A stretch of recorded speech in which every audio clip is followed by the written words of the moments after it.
నమస్తే అండి, welcome to Suman TV. శ్వాస ఆడితే జీవితం, శ్వాస ఆగితే మరణం. జీవితం అంటే ఉచ్ఛ్వాస నిశ్వాసాల మధ్య కాలమే జీవితం అంటారు. అలాంటి ఉచ్ఛ్వాస నిశ్వాసాల గురించినటువంటి శాస్త్రమే పల్మనాలజీ.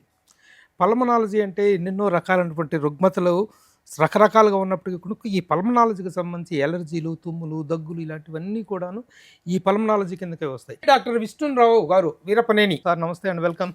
నమస్కారం అండి ప్రభు గారు. ప్రపంచవ్యాప్తంగా కూడా చాలా మందిలో సార్ మనం ఒక విషయం గమనిస్తే అన్ని రకాల క్లాసుల వాళ్ళకి వస్తుంటుంది ఈ సమస్య. ఆస్తమా అనేటువంటిదో జబ్బులు, ఎలర్జీస్ అనేటువంటి ఒక పేదవాడు, గొప్పవాడు, రాజు, బంటు అనేటువంటి తేడా ఉండదు. ముఖ్యంగా చిన్నపిల్లలు, టీచర్స్ ఇలాంటి వాళ్ళతో పాటు మాది సినిమా ఇండస్ట్రీకి సంబంధించిన సినిమా ఆర్టిస్టులు కూడాను దీంట్లో బాధపడుతున్నట్టు నేను రెగ్యులర్గా చాలా మందిలో చూసాను. So what are the basic symptoms of this asthma అంటే ఏం చెప్తారు సార్? దీంట్లో ఎన్ని రకాల వర్గీకరణలు ఉన్నాయంటే? మీరు అన్నది కరెక్ట్ అండి. అంటే ఏంటంటే దీంట్లో బీద, ధనిక, ఆడ, మగ ఏ క్లాస్ అనేది లేదు. అంటే దీనికి పార్షియాలిటీ ఏమి ఉండదు. ఇది అందరిని ఏ టు జెడ్ అందరిని కూడా అందరిని across ages, across borders, across races and religions and whatever. So అందరినీ ఎఫెక్ట్ చేసేటటువంటి సమస్య. ప్రపంచవ్యాప్తంగా దాదాపు 10 నుంచి 15% మంది ప్రజలు అలర్జీలు, ఆస్తమాలతో బాధపడుతున్నారు. పిల్లలు అయితే కొన్ని పెద్ద సిటీస్లో, అంటే మెట్రో సిటీస్లో 20 నుంచి 30% మంది పిల్లలు కూడా బాధపడుతున్నారు. ఇదేంటంటే రోజు పెరిగిపోతా ఉంది. బాగా శరవేగంగా పెరుగుతున్న జబ్బుల్లో అలర్జీ, ఆస్తమా ఒకటి. వాతావరణ పొల్యూషన్ పెరగటం వల్ల, మారుతున్న జీవన విధానాలు, ఫుడ్ హ్యాబిట్స్ మారిపోయినాయి. సో ఎవరైనా కూడా అలర్జీ, ఆస్తమాతో బాధపడుతున్నారంటే వాళ్ళ యొక్క ప్రొఫెషనల్ జీవితం ఏదైతే ఉందో, వృత్తి జీవితం ఖచ్చితంగా ఎఫెక్ట్ అయినట్టే. కొంతమందికి విపరీతంగా తుమ్ములు వస్తాయి, లేవగానే ముక్కు కారుతా ఉంటుంది, ముక్కు దిబ్బడేస్తుంది, తుమ్మి పొద్దున్నే తుమ్మి 100 తుమ్ములు తుమ్ముతారు చాలా మంది. తర్వాత కొంచెం ఎండ వచ్చిన తర్వాత అది పోద్ది, మళ్ళీ మంచిగానే అయితే అసలు ఉందా లేదా అన్నట్టుగా తయారవుతారు. కొంతమందికి సైనస్ హెడేక్స్ ఉంటాయి, అవే మైగ్రేన్ హెడేక్స్ అంటాం. కొంతమందికి ఎప్పుడు చూసినా గొంతులు అంటుంటారు, మీరు చూసే ఉంటారు, అంటుంటారు. వీళ్ళందరికీ అలర్జీ, ఆస్మా లక్షణాలు ఉన్నట్టే. దాని తర్వాత ఏదో ఒకటి పడదు.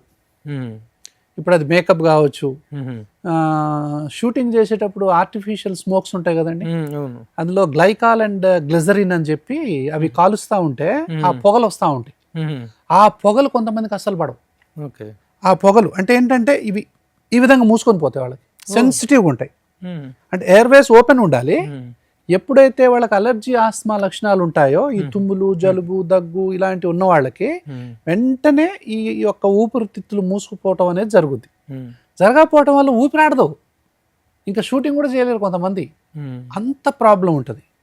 దాని తర్వాత డస్ట్ ఉంటుంది, తర్వాత రంగులు చల్లుకుంటా ఉంటారు, సీన్స్ ఎన్ని రకాలు, డస్ట్ తోని, ఫ్యూమ్స్, కలర్స్, దాని తర్వాత నీళ్లలో, వర్షంలో, వీళ్ళకు ప్రతిదీ ట్రిగ్గరేనండి.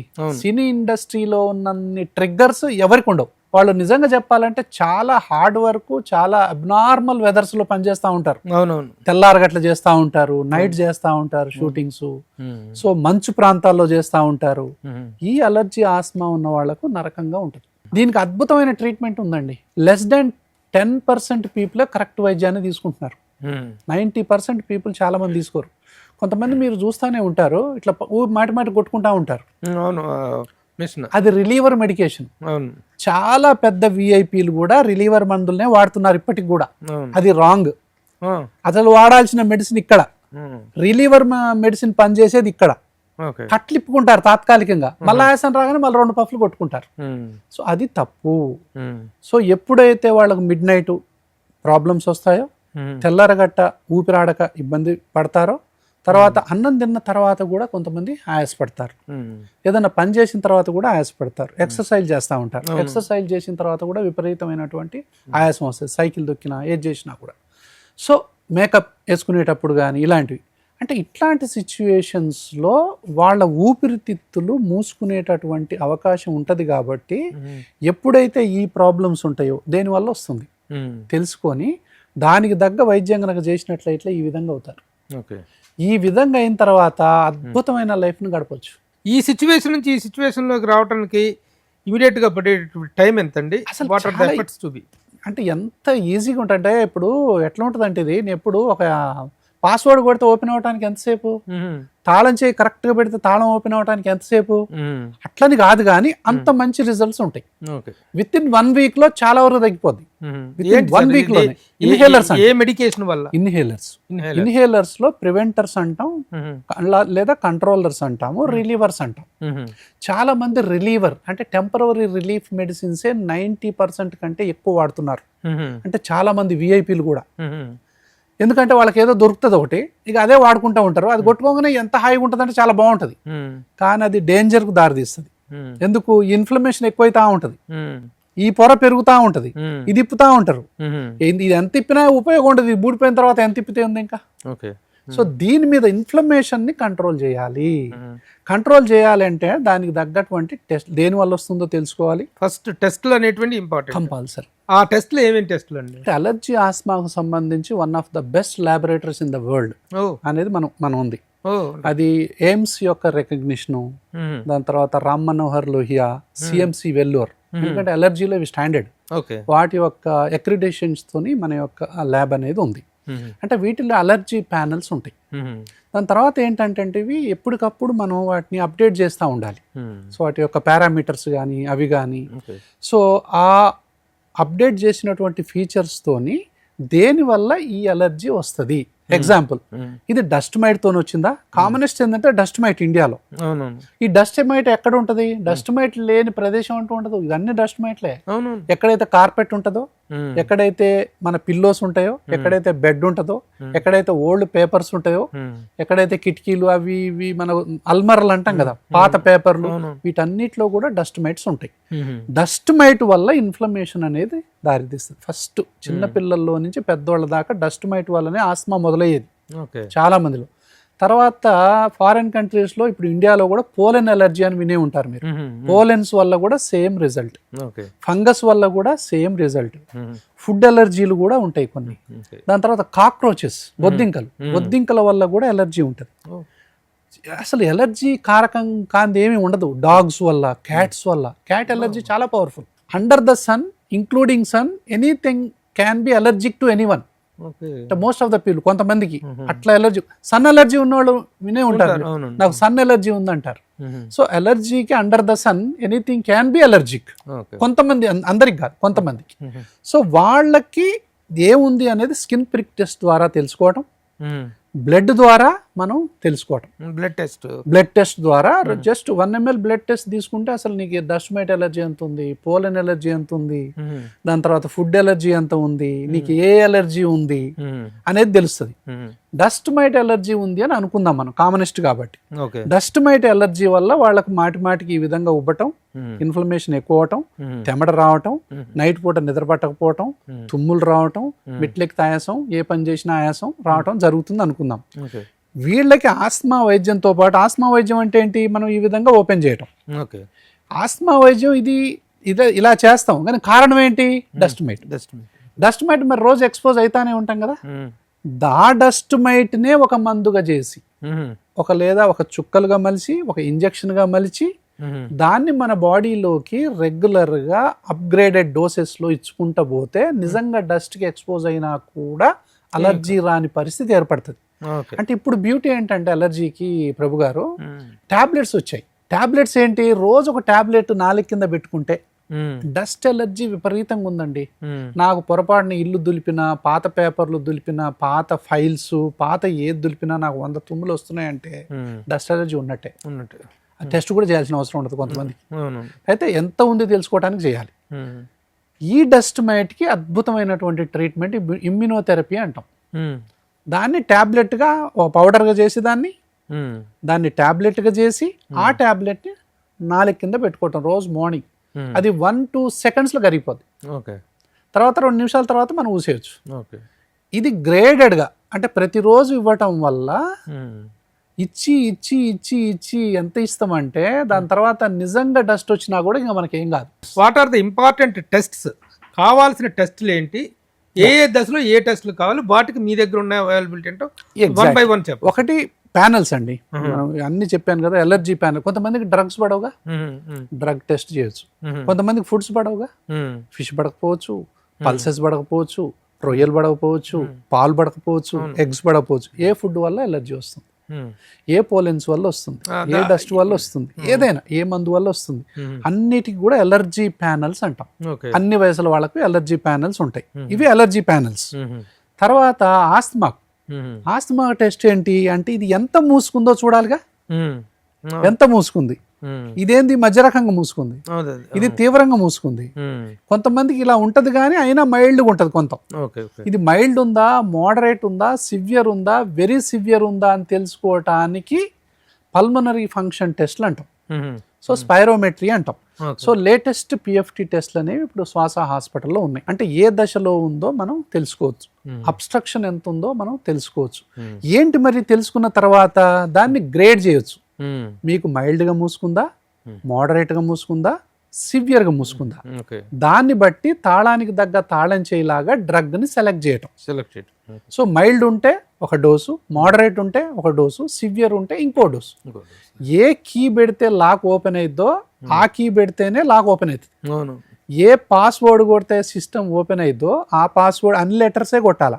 ఇప్పుడు 6 లెటర్స్ కొట్టాలా పాస్వర్డ్ కి, నువ్వు 4 కొడితే ఓపెన్ అవ్వదు.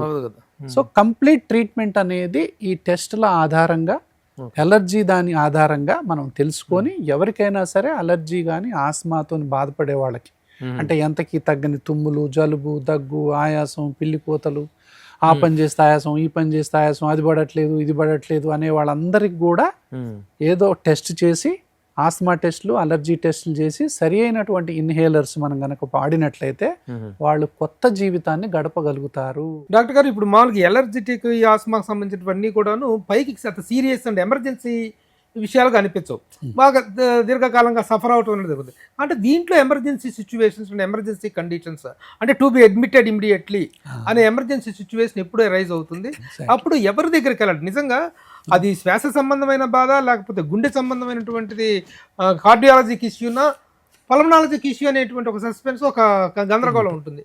ఈ సిచ్యువేషన్లో మీ దగ్గరకు వస్తే ఉండేటువంటి ఎమర్జెన్సీ ట్రీట్మెంట్ ఏంటి? అలర్జీ ఆస్మా అంటే మనకు చిన్నప్పటి నుంచే జలుబు, దగ్గు, ఆయాసం, వాతావరణం మారితే పడదు అని మనకు తెలుసు.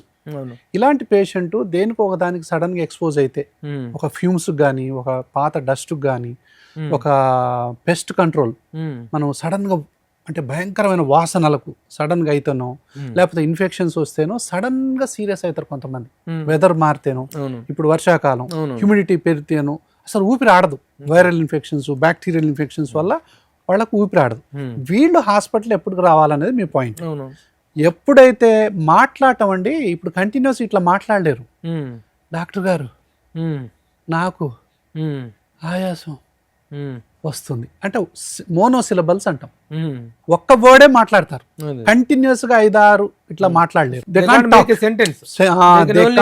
ఎగ్జాక్ట్లీ వర్డ్స్ మాత్రమే చెప్పగలరు. ఎవరైనా అట్లా అంటున్నారంటే ఇమ్మీడియట్ గా హాస్పిటల్కి రావాలి. అది పక్కోళ్ళు కూడా తెలుసుకోవాలి.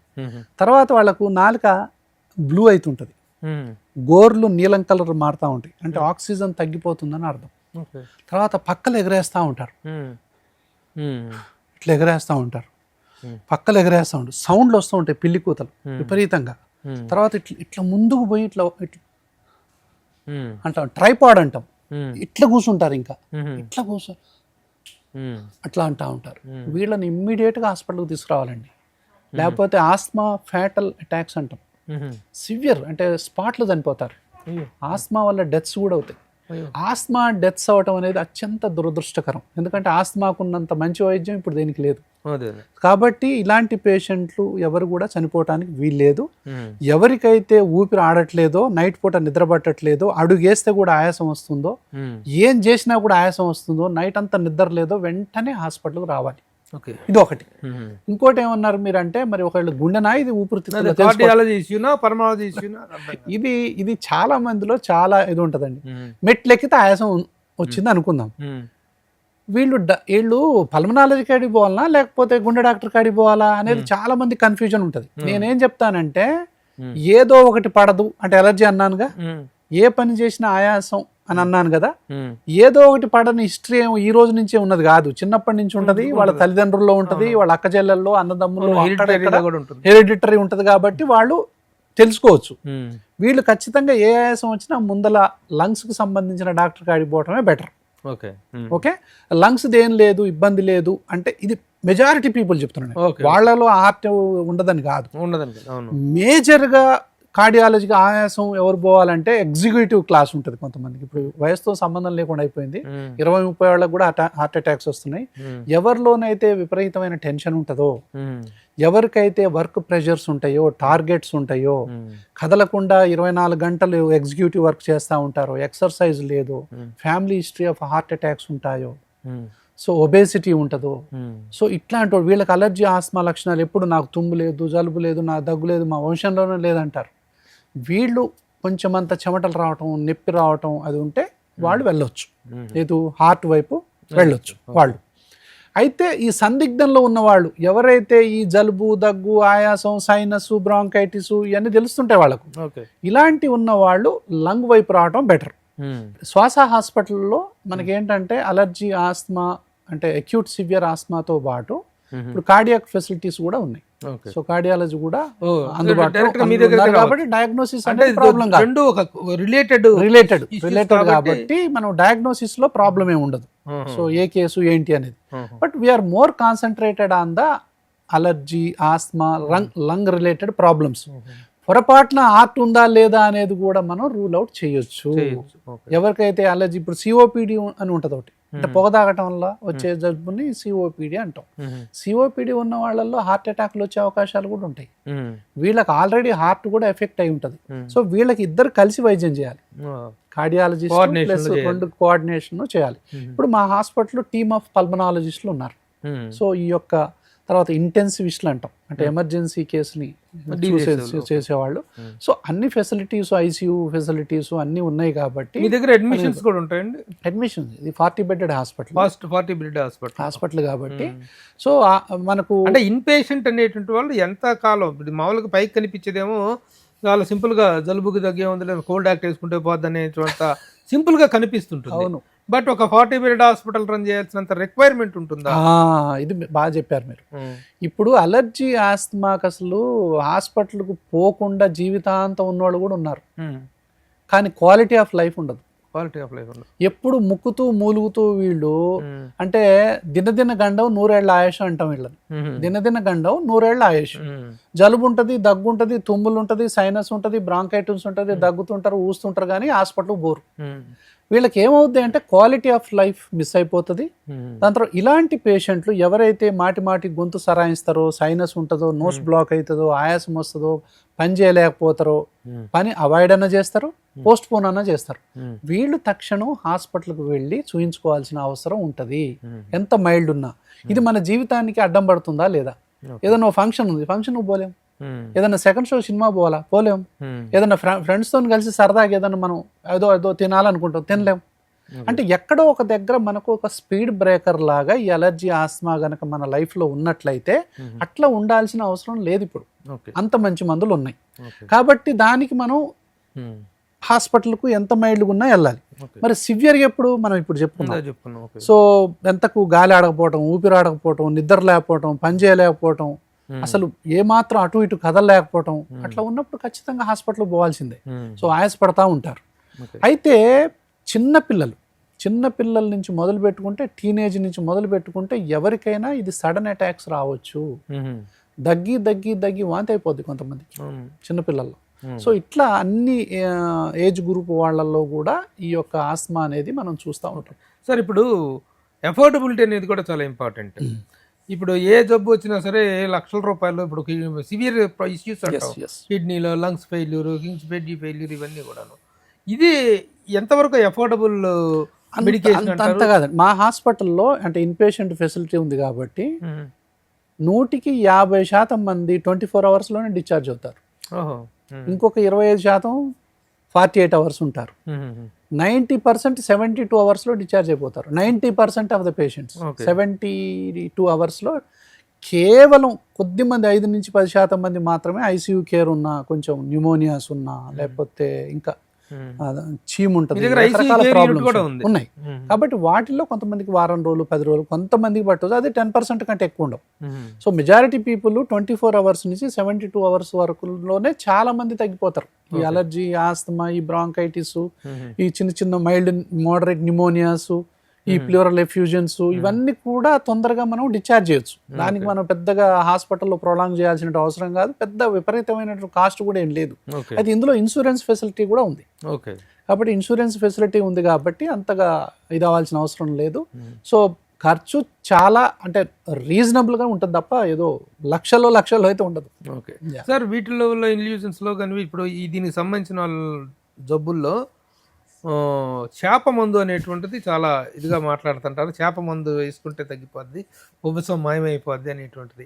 ఈ శ్వాస మందు వాడటంలో ఉన్న శాస్త్రీయత ఏమిటి? అంటే ఒకటండి, అలర్జీ, ఆస్తమా మీద ఉన్న మూఢనమ్మకాలు ఏ జబ్బులో లేవు.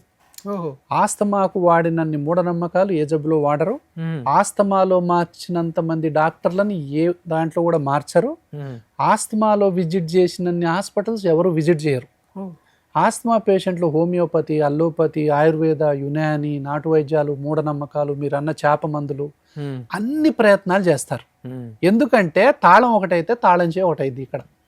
కాబట్టి ఏంటంటే నేను ఈ చేప మందు కానీ ఇంకే నాటు వైద్యం అయినా కానీ నేనేమంటానంటే, తట్టుకోలేని బాధ తగ్గుతుందనే ఆశ మనిషిని ఏ వైపైనా నడిపిస్తాయి.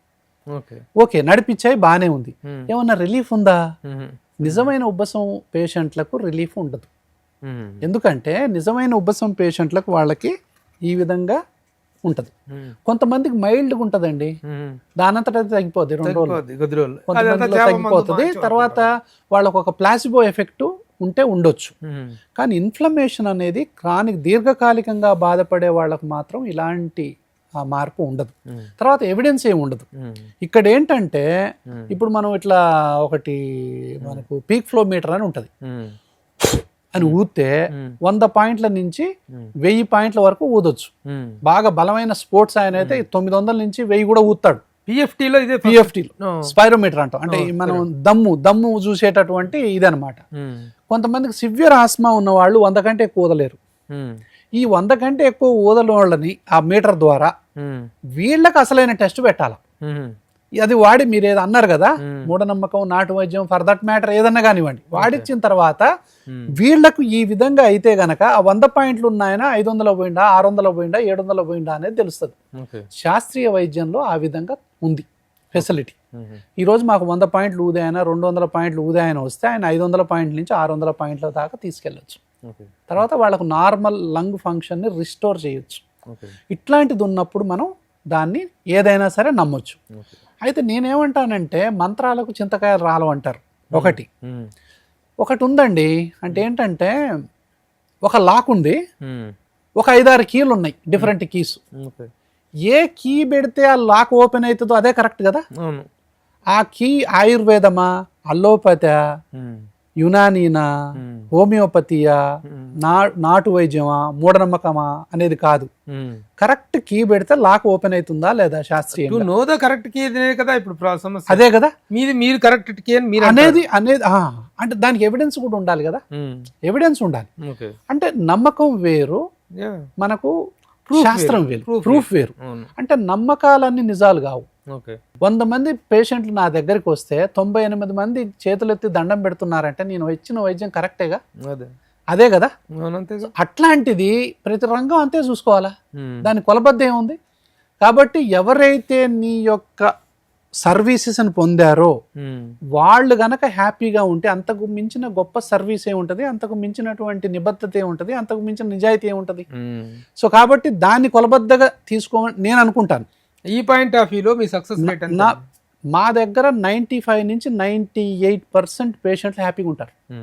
అలర్జీ, ఆస్తమాతో తీవ్రంగా బాధపడే వాళ్ళు ఈ మందు తాగితే నువ్వు తెల్లారికల్లా చనిపోతావు అని అంటే, సివియర్గా బాధపడేటటువంటి ఆస్తమా పేషెంట్ల దగ్గర ఈ మందు పెడితే బహుశా 100లో 50 మంది తాగొచ్చు కూడా, ఆ బాధని తట్టుకోలేక. విషం తెలిసి కూడా విషాన్ని తాగే వాళ్ళకి చేప మందో లెక్క, గాడిదపాలో లెక్క, లేకపోతే ఇంకే మూఢనమ్మకం, నాటు వైద్యం లెక్క. అంటే ఏ పుట్టలో ఏ పాము ఉందో ఒకటి, అందరూ వెళ్తున్నారు కాబట్టి నేను వెళ్ళాలి, అందరూ మంచిగా అవుతుంది అంటున్నారు కాబట్టి నాకు కూడా మంచిగా అయిద్దేమో, నేను పోకపోతే నేను నష్టపోతానేమో, తర్వాత మీడియా వచ్చేటటువంటి ఈ ప్రచారం కానీ, సో పెద్ద పెద్ద విఐపీలే పోయి తీసుకుంటున్నారు కాబట్టి నేను మాత్రం ఎందుకు తీసుకోను, ఇలాంటివి ఒక 40-50 కారణాలు ఉంటాయి.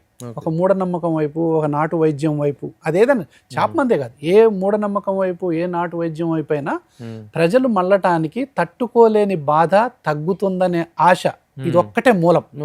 శ్వాస హాస్పిటల్కి వచ్చినటువంటి పేరు ప్రఖ్యాతులు, the identity, name and fame are okay అండి. ఇప్పుడు దీంతో మీరు బ్రాంచెస్ అనేటువంటి ఎక్కడైనా ఉన్నాయా? హైదరాబాద్లో సెంట్రల్ హాస్పిటల్ నారాయణగూడలో ఉంది, ఫ్లైఓవర్ పక్కన ఉంది, మాదాపూర్లో ఒక సెంటర్ ఉంది. సో మొత్తానికి అపోహలు అనేటువంటి వాటిని దాటుకొని ఒక ఫెయిత్తో వచ్చి నిజమైనటువంటి సఫరర్ వస్తే మాత్రం శ్వాస హాస్పిటల్స్కి వస్తే మాత్రం ఈ can be relieved with in a couple of days. ఇప్పుడు మీరు అడిగారు ఎంతసేపు పడద్దండి రిలీఫ్ రావటానికని. నేను చెప్తున్నాను కండి, అలర్జీ ఆస్మాతోని మెట్లు ఎక్కలేకుండా వస్తారు, ఊపిరి ఆడకు వచ్చి ఆడ కూర్చుంటారు. ట్రీట్మెంట్ చేసిన తర్వాత వాళ్ళకి వచ్చే రెస్పాన్స్ చూస్తే అసలు వాళ్ళేనా ఇందాక బాధపడ్డ వాళ్ళు అనిపిస్తుంది మనకు. ఎందుకంటే అంత చక్కటి వైద్యం, నా గొప్పతనం కాదు, ఆ వైద్యం యొక్క గొప్పతనం, అంత మంచి వైద్యం అందుబాటులో ఉంది. కాబట్టి ఎవరికైతే ఈ అలర్జీ ఆస్తమా ఎంతకు తగ్గట్లేదు, దగ్గు, ఆయాసం, నైట్ నిద్ర పట్టట్లేదు, నాకు అడుగేస్తే ఆయాసం వస్తుంది, ఎప్పుడు చూసినా ఈ బాధ వస్తుంది, మందులు ఇన్హేలర్స్ వాడుతున్నాను కానీ తగ్గట్లేదంటే వాళ్ళు తప్పుడు కీ పెడుతున్నట్టే లెక్క, లేదా తప్పు డయాగ్నోసిస్ ఏదైనా ఉండొచ్చు, వాళ్ళకి ఇంకో డయాగ్నోసిస్ ఏమైనా ఉందా అంటే అన్ని రకాలైనటువంటి డయాగ్నోసిస్ చేసిన తర్వాత ఇది అలర్జీ ఆస్తమా అని తెలుసుకున్న తర్వాత తగ్గకపోవటం అనేది 100లో 95 మందికి బ్రహ్మాండమైన రిజల్ట్స్ వస్తాయండి. ఒక 5% మందికి మాత్రం brittle asthma, difficult to treat asthma అంటాం, చాలా తీవ్రంగా ఉంటది ఆస్తమా, ఎన్ని మందులు వాడినా తగ్గదు. వాళ్ళకి సివియర్ ఆస్తమా క్లినిక్ అనే ఫెసిలిటీ ఇప్పుడు శ్వాస హాస్పిటల్లో ఉంది. అంటే ఏంటి, మొండి కేసులు వాళ్ళకి బయాలజికల్స్ అనేటటువంటి వైద్యం ఉంది, అత్యాధునికమైనటువంటి వైద్యం అది. తర్వాత ఇమ్యునోథెరపీ నేను చెప్పాను.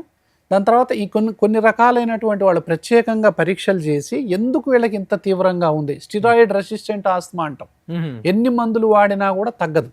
సో ఇలాంటి కేసులన్నిటికి కూడా కరెక్ట్గా పిన్ పాయింట్ ప్రెసిషన్ మెడిసిన్ అంటాం. సో కరెక్ట్గా కొడితే తగులుతుంది అన్నట్టుగా. సో ఆ ప్రెసిషన్ మెడిసిన్ అనేది ఇప్పుడు చాలా చాలా ఇంపార్టెంట్. తర్వాత ఇలాంటి పేషెంట్లకే మాటికి వస్తుందంటే వ్యాక్సిన్స్ అందుబాటులో ఉన్నాయి. ఇప్పుడు డాక్టర్ గారు, ఇప్పుడు prevention is better than cure అంటారు. ఇప్పుడు ఆస్మా అనేటువంటిది వచ్చిన తర్వాత బాధలు పడటం ఇది కాకుండా రకరకాల ట్రీట్మెంట్లు, రకరకాల మీరు చెప్పినట్టుగా దీంట్లో ఉన్న మూఢనమ్మకాలు దేంట్లో లేవు అన్నారు మీరు. అలా కాకుండా అసలు బిగినింగ్లోనే దీన్ని ఐడెంటిఫై చేసుకొని దీనికి ఒక వ్యాక్సినేషన్ ద్వారా, అండ్ చాలా జబ్బులకు వ్యాక్సిన్స్ వస్తున్నాయి, అలాగే ఆస్మా జబ్బులకు కూడా ఏమన్నా ఉన్నాయా వ్యాక్సిన్స్? అంటే ఆస్తమా, అలర్జీ అంటూ చెప్పాను కదండి ఇందాక, డస్ట్ మైట్ అది చెప్పాను కదా, వాటినే డ్రాప్స్ రూపంలో వేస్తాం, వాటినే ఇంజెక్షన్ రూపంలో వేస్తాం, వాటినే టాబ్లెట్ రూపంలో వేస్తాం, వాటిని ఒక్కోసారి ఆస్తమా వ్యాక్సిన్స్ అంటాం. ఎవరికైతే సివియర్ అలర్జీస్ ఉంటాయో, ఎంత అలర్జీలు అంటే కళ్ళు గుడ్డు బీకి బాగా రుద్ది మళ్ళీ లోపల పెట్టుకుందాం అంటారు కొంతమంది వచ్చి, కొంతమంది 1000 తుమ్ములు దుమ్ముతారు, కొంతమంది విపరీతంగా చర్మం ఎలర్జీ ఉంటుంది, కొంతమందికి విపరీతమైన ఎలర్జిక్ ఆస్తమా ఉంటుంది. వీళ్ళకి ఏదో ఒకటి పోలెనా, డస్ట్ మైటా కారణమా తెలుసుకొని వాటిని మనం ఇందాక చెప్పినట్టుగా గ్రేడెడ్గా ఇస్తే వాటిని ఆస్తమా వ్యాక్సిన్స్ అంటారు. ఇది ఒక ఎత్తు. Infections, viral infections, bacterial infections వల్ల లోపల ఉన్న అలర్జీ ఆస్తమా ట్రిగ్గర్ అయింది. అయితే ఈ వైరస్కి యాంటీవైరల్ వ్యాక్సినేషన్ అందుబాటులో ఉంది, బ్యాక్టీరియాకి యాంటీ బ్యాక్టీరియల్ వ్యాక్సిన్స్ అందుబాటులో ఉన్నాయి. పసిపిల్లల నుంచి పండు ముదుసలి వరకు ఎవరికైతే చీటికి మాటికి జలుబు, దగ్గు, ఆయాసం, పిల్లికోతలు, సీజనల్గా సైనస్, ఎడినాయిడ్స్, టాన్సిల్స్, దగ్గితే తెమడబడటం, ఇంత పడటం వస్తుందో, సిఓపిడి, ఇలాంటి వాటికి వ్యాక్సిన్స్ అందుబాటులో ఉన్నాయి. ఇన్ఫ్లుయెన్జా వ్యాక్సిన్ యాన్యువల్ వ్యాక్సినేషన్ అంటాం, న్యూమోకోకల్ వ్యాక్సిన్ జీవితంలో పెద్దవాళ్ళకైతే ఒకసారి వేసుకుంటే చాలు, జీవితాంతం పనిచేస్తుంది. ఈ వ్యాక్సిన్స్ వల్ల దాదాపు 100లో 70% మందికి మాటికి హాస్పిటల్లో అడ్మిట్ కాకుండా చేయొచ్చు మనం. 100 మంది ఊరికి అడ్మిట్ అవుతున్నారండి ఏదో కారణంతో, అది దగ్గు, తెమడ, జలుబు, ఆస్తమా ఏదన్నా కానివ్వండి. వీళ్ళకి గనక ఈ 2 వ్యాక్సిన్లు గనక సరి అయిన సమయంలో మనం చేస్తే 70% మంది అడ్మిషన్ అవ్వాల్సిన పరిస్థితుల్లో నుంచి జస్ట్ ఒకళ్ళు వచ్చినా మామూలుగా వస్తుంది, ట్రీట్మెంట్ చేసి పంపొచ్చు. ఇప్పుడు ఈ ఆస్మాలతో మీరు చెప్పే జలుబు, దగ్గు, తుమ్ములు, గిమ్ములు ఇవన్నీ కాకుండా ఇవన్నీ వచ్చి ఇబ్బంది పడుతున్నాం లేకుండా ఇవి ఏదో ఒక దశలో ఎవరికొకరికి వస్తూనే ఉంటాయి. ఈ ఆస్మాటిక్ పేషెంట్ అని బ్రాండ్ పడిన వాళ్ళకే కాకుండా ఈవెన్ నాకు రావచ్చు. అవును, I'm not an asthmatic patient, asthma patient కాదు నేను, కానీ జలుబులు, దగ్గులు, ఎలర్జీస్ అన్ని వచ్చే అవకాశాలు ఉంటాయి ప్రతి ఒక్కరికి కూడా, యాజ్ పర్ ద సీజన్స్ కావచ్చు, యాజ్ పర్ ద మూమెంట్స్ కావచ్చు. అలాంటి వాళ్ళని కూడా ప్రివెంటివ్ గా అసలు దీనికంటే ఒక వ్యాక్సిన్ తీసుకునే అవసరం ఉందా? ఎవరికైతే ఫ్రీక్వెంట్ గా జలుబు చేస్తుందో వాళ్ళందరూ మెట్లెక్కినప్పుడు ఆయాసపడుతున్నారా లేదా చూసుకోవాలి. ఏదన్నా సీజన్ మారగానే ముక్కు బ్లాక్ అవుతుందా లేదా చూసుకోవాలి. నైట్ పూట నిద్ర డిస్టర్బ్ అవుతుందా లేదా చూసుకోవాలి. గుర్రకు వస్తుందా లేదా చూసుకోవాలి. ఏదన్నా తింటే పడట్లేదా చూసుకోవాలి. కూల్ డ్రింక్ తిన్నా, ఐస్ క్రీమ్ తిన్నా ఏమైనా ఇబ్బంది పడుతున్నారా లేదా చూసుకోవాలి. ఇలాంటి ప్రాబ్లమ్స్ ఉన్నోళ్ళు గనక వ్యాక్సిన్స్, ఫ్లూ వ్యాక్సిన్ తీసుకుంటే ఈ ప్రాబ్లంలో సగం తగ్గిపోతాయి. ఈ యాంటీ బ్యాక్టీరియల్ వ్యాక్సిన్ తీసుకుంటే ఇంకొన్ని తగ్గిపోతాయి. వీటితో పాటు వాళ్లకు నిజంగా అలర్జీ, ఆస్మా మీరు అనుకుంటున్నారు నాకుందా లేదా అని, అయితే అది మేము డిసైడ్ చేయాలా. ఇప్పుడు ఇట్లా అనుకునే వాళ్ళే ఎక్కువ అండి, నాకేం లేదులే అని చెప్పి జీవితాంతం గడిపే వాళ్ళే చాలా ఎక్కువ మంది ఉంటారు. సో వీళ్ళు కూడా ఆ మాత్రం కూడా అంటే ఏంటి, హాస్పిటల్కి పోయేంత పెద్దగా ఉండదు, ఇంట్లో ఉండేంత చిన్నగా ఉండదు, మర్చిపోయేంత చిన్నగా ఉండదు, ఏదో రకంగా రోజులో ఒకసారి ఇబ్బంది పెడుతుంటది. ఇట్లాంటి పేషెంట్లు ప్రభు గారు మీరు అన్నట్టు అసలు 70% ఉంటారు, వీళ్ళు ఎక్కువ ఉంటారు. వీళ్ళందరికీ నేను చెప్పేది ఏంటంటే హాస్పిటల్ పోయేంత పెద్దగా ఉండదు, మనం దాన్ని ఇగ్నోర్ చేసేంత చిన్నగా ఉండదు. ఇది త్రిశంకు స్వర్గంలో ఉంటారు. వీళ్ళు వ్యాక్సిన్ తీసుకోవటం ఉత్తమం. ఇది యాంటీ బ్యాక్టీరియల్, మన వైరల్ వ్యాక్సిన్ తీసుకోవటం బెటర్. వీళ్ళకి ఏమన్నా సైనస్ ఉందా లేదా అనేది నేసల్ స్ప్రేలు అవి ఉంటాయి. దాని తర్వాత వీళ్ళకి మెట్లెక్కితే ఆయాసం వస్తుందా, ఇలాంటి వాళ్ళకు పని చేస్తే ఆయాసం వస్తుందా, రన్నింగ్ చేస్తే ఆయాసం వస్తుందా, బరువులు లేపితే ఆయాసం వస్తుందా, అలాంటివి కనుక ఉంటే ఇన్హేలర్ వాడటం కూడా బెటర్. అంటే వీళ్ళల్లో ఏమైనా ఇట్లా మూసుకొని ఉన్నాయా, ఇది గురకకు కూడా దారితీస్తుంది. కాబట్టి ఎవరైనా సరే గురక పెడుతున్నారు, ముక్కు దిబ్బడేస్తుందంటే ఖచ్చితంగా వాళ్ళు హాస్పిటల్కు రావాల్సిన అవసరం ఉంటది. గురక ఎవరికైతే ఉందో, దాంతో పాటు అలర్జీ ఉందో, ముక్కు బ్లాక్ అవుతుందో, సైనస్ ఉందో, సీజనల్ గా కొంచెం అది ఇది పడట్లేదో, వాళ్ళు కంపల్సరిగా హాస్పిటల్కి వచ్చి అలర్జీ ఉందా, ఆస్మా ఉందా, గురకుంటే ఎంత ఉంది, ఏమన్నా దీనికి వ్యాక్సిన్లు చేయాలనా, లేకపోతే ఇన్హేలర్స్ వాడాలా, నేసల్ స్ప్రే వాడాలా, ఏ మందులు వాడితే ఇది మనం దీని నుంచి బయటపడగలం, నార్మల్ జీవితాన్ని గడపగలం అనేటటువంటి విషయాన్ని ఒకసారి వాడిన తర్వాత వాళ్లకు before life, after life compare చేసుకుంటే తర్వాత వచ్చి చెప్తారు, సార్ దీంతో 20-30 ఏళ్ళ నుంచి బాధపడుతున్నాను సార్, అనవసరంగా బాధపడుతున్నాను, ఇప్పుడు ఎంత హ్యాపీగా ఉన్నాను సార్, నేను ఎక్కడికంటే అక్కడికి పోగలుగుతున్నా, ఏదంటే అది తినగలుగుతున్నా, హ్యాపీగా నేను ఏ పని అంటే మెట్లు ఎక్కుతున్నా, సైకిల్ అంటే సైకిల్ దొక్కుతున్నా, అన్ని పనులు చేసుకోగలుగుతున్నా, ఇంత ముందు కూడా బాగానే ఉండేది కానీ ఆ క్వాలిటీ ఎక్కడో మిస్ అయ్యేది సార్ అని చెప్తారు. సో ఇట్లాంటి వాళ్ళు ఆ క్వాలిటీని మిస్ అవ్వద్దని నేను చెప్తుంటాను. గురక, ఈ గురకల వల్ల విడాకులు దాకా పోయిన వాళ్ళు కూడా ఉన్నారు, భార్యాభర్తలు. ఈ గురక అనేటువంటి దానికి నివారణ అనేటువంటిది ఉందా? ముఖ్యంగా పల్మనాలజీలో ఎలాంటి ట్రీట్మెంట్ ఉంది? ప్రపంచాన్ని పట్టి పీడిస్తున్న అతి ముఖ్యమైనటువంటి సమస్యల్లో ఇప్పుడు గురక ఒకటి, అంత సివియర్. ప్రపంచంలో ప్రతి 6 ఒకళ్ళు గురక పెడుతున్నారు. కాబట్టి మీరు అన్నట్టు గురక వల్ల డిస్టర్బ్ కానీ ఫ్యామిలీస్ కూడా తక్కువైపోతున్నాయి ఇప్పుడు. సో ఎక్కడో ఒక చోట గురక అనేది కామన్ ప్రాబ్లం అయిపోయింది. గురకలో ఏంటంటే ఒకప్పుడు వెనకట బాగా పని చేసి ఆదమరిచి అన్ని నిద్రపోతుంటే ఎంత బాగా నిద్రపోతున్నాడు అనేవాడు, ఒళ్ళు ఆదమరిచి నిద్రపోతున్నాడు అంట. ఆ గురక చాలా ఉత్తమమైన గురక అప్పట్లో. ఇప్పటి గురక అది కాదు. ఇప్పటి గురక ఎట్లుంటదంటే